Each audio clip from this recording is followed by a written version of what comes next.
Hello friends, smart coaching के online class में आप लोग का फिर स्वागत है। अब आपकी एक नई क्लास आई है जीएस की। ठीक है, अब आपको मैं यहाँ पे जीएस का प्रैक्टिस कराएंगे। बहुत सारे क्वेश्चनों का, ऑब्जेक्टिव क्वेश्चन का आपको प्रैक्टिस कराएंगे। ठीक है, मैथ और रीजनिंग का आपको मैं लाइव क्लास लेता हूँ। अब ऐसे आपको तमाम वीडियो आपको देने वाला हूँ, अच्छे अच्छे क्वेश्चनों का जो पेपर में आपका पूछता है। ठीक है, तो आपका जीएस और आपका हिंदी के सारे क्वेश्चन को प्रैक्टिस में कराऊंगा। इतने अच्छे अच्छे क्वेश्चन लेके आया हूँ, आपको बस केवल क्या है, वीडियो के अंत तक बने रहना है और आपको देखना है। ठीक है, चलो हम लोग देर ना करते हुए पहले क्वेश्चन चलते हैं। पहला क्वेश्चन देखना, आपके स्क्रीन पे दिया हुआ है। दिया, श्री नरेंद्र दामोदर दास मोदी भारत के प्रधानमंत्री हैं, चौथे प्रधानमंत्री हैं। आपको बताना है। पहला है आपका ऑप्शन नंबर ए दिया हुआ है 5वीं, बी दिया है 10वां, सी दिया है 18वां, डी दिया है 14वां। तो आप जल्दी से आंसर करिए कि ये चौथे प्रधानमंत्री आपके हैं। ठीक है, तो आपका ऑप्शन नंबर हो जाएगा कौन सा? आपका ऑप्शन नंबर दिया है आपका 5वां, ऑप्शन नंबर बी दिया है 10, ऑप्शन नंबर सी दिया आपका 18, ऑप्शन नंबर डी दिया है चौथा 14वां। तो कौन सा होगा आपका? 14वां आपका राइट आंसर हो जाएगा। 14 नंबर आपका क्या हो जाएगा? ये राइट आंसर हो जाएगा।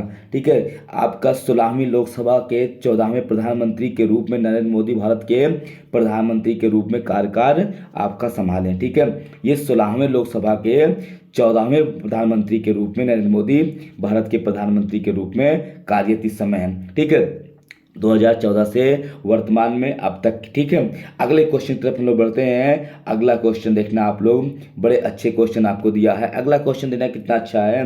दिया है मंत्रिपरिषद में शामिल नहीं होता है। आपको बताना है कि मंत्रिमंडल में शामिल नहीं होता है, कौन नहीं शामिल होता है ये आपको बताना है।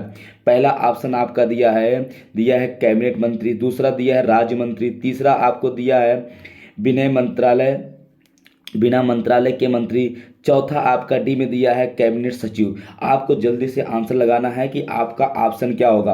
आपका पहला दिया है कैबिनेट मंत्री, आपका बताना है कि मंत्रिमंडल में शामिल नहीं होता है। तो आपका कौन सा ऑप्शन हो जाएगा? ऑप्शन नंबर आपका कौन सा हो जाएगा?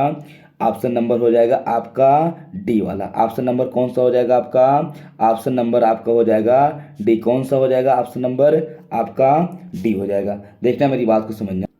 ऑप्शन नंबर डी आपका राइट आंसर हो जाएगा। ठीक है, अगले क्वेश्चन की तरफ हम लोग बढ़ते हैं। अगला क्वेश्चन देखना कितना बढ़िया आपका दिया हुआ है, समझना आपके सामने है। कह रहा है राष्ट्रपति मंत्रिपरिषद के किसी सदस्य को पदच्युत कर सकता है। आपको ये बताना है आपका मंत्रिपरिषद के किसी सदस्य को पदच्युत कर सकता है। आपका पहला ऑप्शन दिया है सभापति के सहमति से, आपका दूसरा दिया है आपका केवल आपातकाल के समय, तीसरा दिया प्रधानमंत्री की सिफारिश पर, चौथा दिया अपने आप। आपको बताना है जल्दी से कौन सा आंसर सही होगा। राष्ट्रपति आपका मंत्रिपरिषद के किसी सदस्य को पद च्युत कर सकता है, कौन सा ऑप्शन हो जाएगा? Option A, B, C, D, जल्दी बताओ। तो आपका ऑप्शन नंबर हो जाएगा यहाँ पे आपका सी। कौन सा हो जाएगा आपका ऑप्शन नंबर? आपका ऑप्शन नंबर हो जाएगा सी। सी क्यों सही होगा?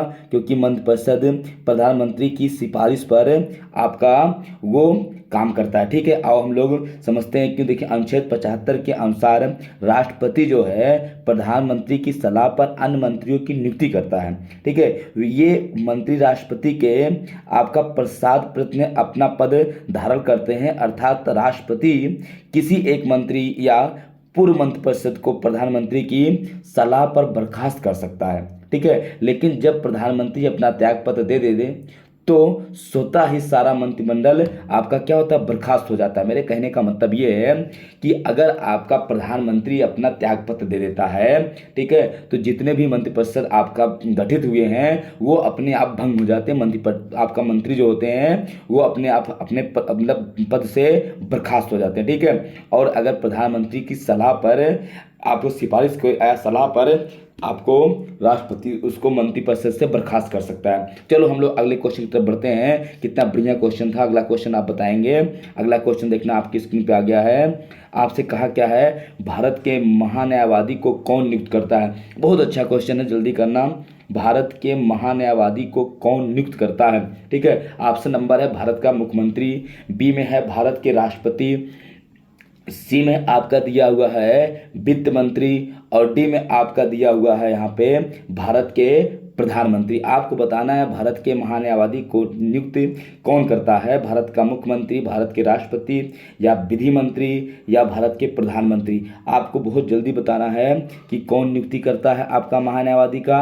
महान्यायवादी की नियुक्ति करता कौन है, आपका भारत का राष्ट्रपति। कौन करता है, भारत का राष्ट्रपति। अनुच्छेद 76 के तहत भारत के महान्यायवादी की व्यवस्था है, किसके, अनुच्छेद 76 के तहत भारत के महान्यायवादी की व्यवस्था है, जिसे भारत का राष्ट्रपति नियुक्त करता है। कौन करता है, भारत का राष्ट्रपति नियुक्त करता है। और वह देश का सर्वोच्च कानून अधिकारी होता है। जो देश का आपका है सर्वोच्च कानून अधिकारी होता है, उनमें वह योग्यताएं होनी चाहिए जो उच्चतम न्यायालय के न्यायाधीश में होती है। मतलब जो उच्चतम न्यायालय के न्यायाधीश की योग्यता है उसमें वह योग्यता होनी चाहिए। ठीक है, समझ में आना कितना बढ़िया क्वेश्चन था। और चलो अगले क्वेश्चन की तरफ हम लोग बढ़ते हैं। अगला क्वेश्चन देखना कितना आपका अच्छा दिया हुआ है, समझना। अगला क्वेश्चन आपका जो दिया है, देखो कह रहा भारत का महान्यायवादी सुनवाई कर सकता है।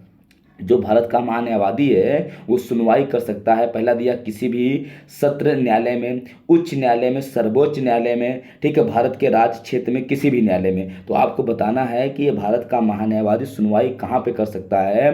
तो आपको बताना है तो कहाँ पे, भारत के राज्य क्षेत्र में किसी भी न्यायालय में। कहाँ पे, भारत के राज्य क्षेत्र के में किसी भी न्यायालय में। ये आपका आंसर क्या होगा, डी वाला राइट होगा। यही आपका सर्वोच्च न्यायालय, उच्च न्यायालय, किसी सत्र न्यायालय की बात अलग आपका इस समय करेगा, लेकिन भारत के राज्य क्षेत्र में किसी भी न्यायालय में आपका महान्यायवादी सुनवाई कर सकता है। ठीक है, ये राष्ट्रपति के प्रसाद प्रश्न होता है। ठीक है, आपका देखना ये क्या होता है, राष्ट्रपति के प्रसाद प्रश्न होता है। ठीक है, आपका देखना यहाँ पे समझना, आपका भारत का ये आपका प्रथम विधि अधिकारी भारत का महान्यायवादी होता है। भारत का जो प्रथम विधि अधिकारी होता है वो भारत का आपका महान्यायवादी होता है। भारत सरकार के संबंधित मामलों में उच्च न्यायालय में भारत सरकार का प्रतिनिधित्व करता है। ठीक है, उसे भारत के किसी भी न्यायालय में भारत सरकार के संबंधित मामलों में सुनवाई का अधिकार होता है। उसे एक संसद सदस्य के रूप में सारी सुविधाएं मिलती है। जो संसद को सुविधा मिलती है वो भारत के महान्यायवादी को वो सब सारी सुविधाएं दी जाती हैं। ठीक है, वो सब सारी सुविधाएं उसको भी मिलती है जो एक संसद को मिलती है। तो ये आपका भारत सरकार का एक क्या होता है, देखा जाए तो वकील होता है, और ये हर जगह इसकी सुनवाई हो सकती है। ठीक है, फिर हम कल मिलते हैं और ढेर सारे अच्छे अच्छे क्वेश्चनों को लाते हुए। ठीक है, तो आप वीडियो को आप बने रहना, और जो सब्सक्राइब नहीं किए सब्सक्राइब कर लेना, वीडियो को लाइक करना। ऐसे तुमको हम तमाम क्वेश्चन लाएंगे। अभी तो बहुत छोटे क्लास लिया, आगे क्लास बड़ी लेंगे, बहुत सारे क्वेश्चन लाएंगे चुन चुन के, जो आपको हर पेपर में आपको मिलेगा। ठीक है, तो आपको थैंक यू।